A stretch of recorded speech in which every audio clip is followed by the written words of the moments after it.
Rolling, rolling, rolling, Rastafari.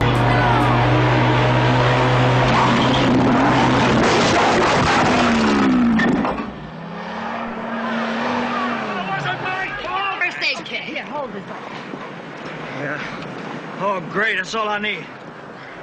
What kind of crazy stunt was that anyway? You hot-shot motorcycle kid, you think you own the world. More of you ought to be run off that highway. Look, wise guy, you're asking for it. Take it easy. I'm sorry for... What's up, guys? Thanks for tuning into this video on Elvis is the Man. So this particular photo here was taken while Elvis was recording the movie Roustabout.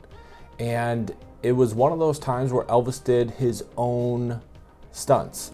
So basically what happened was he got injured. He felt really embarrassed about it because he begged the director for this movie on Roustabout to do his own stunts. And I'll get to why I think maybe he wanted to do that and stuff a little bit later in this video, but he has an accident, he's embarrassed by it, and it needs a few stitches over his eye, over his left eye. They're able to work that into the movie because Elvis had to have some stitches and a Band-Aid over it. We're just setting up at the picnic grounds near here. She worries about him. Everyone needs somebody to worry about them. They were able to work it into the movie like he fell off his motorcycle, and obviously that's why he would need a Band-Aid there. So they didn't have to miss a day of filming, and it was all fine and dandy. But I you know, because I always saw that scar above his eye, and even if you watch Aloha, you can see in other times where Elvis is filmed, like I always noticed that scar, wasn't quite sure where it was from. I can make it stay. This hour of love we share would always be. But I believe it probably came from this incident that Elvis did during filming, doing his own stunt.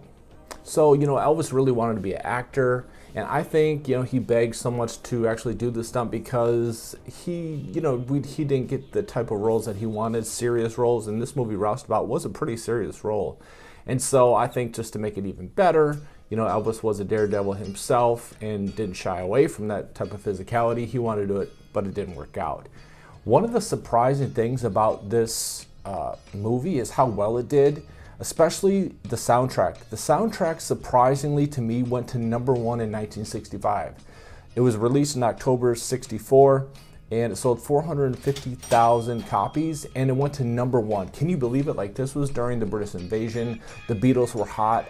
I'm surprised, you know, other songs and soundtracks of Elvis could have charted higher, but this particular one, I'm not exactly sure why it charted so high because they didn't even release any songs to go along with this movie when it came out. But surprisingly, it went to #1, and I think everybody was surprised. Another odd thing about that year, 1965, so Elvis had just turned 30, the song Crying in the Chapel also went, well, didn't also, but it charted very high and went to #3.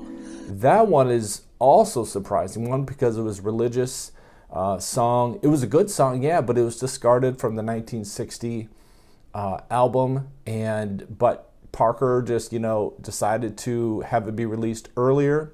And I think maybe one of the things was Parker had to pay an extra $10,000 to get the song released during Easter, and obviously, you know, having it be released during that religious time period probably helped the sales. But it was #3 in America and #1 in Britain, and that was very interesting to me. So I saw this picture today. It wasn't obviously the first time I've seen it, but I thought I'd make a little video of it describing it.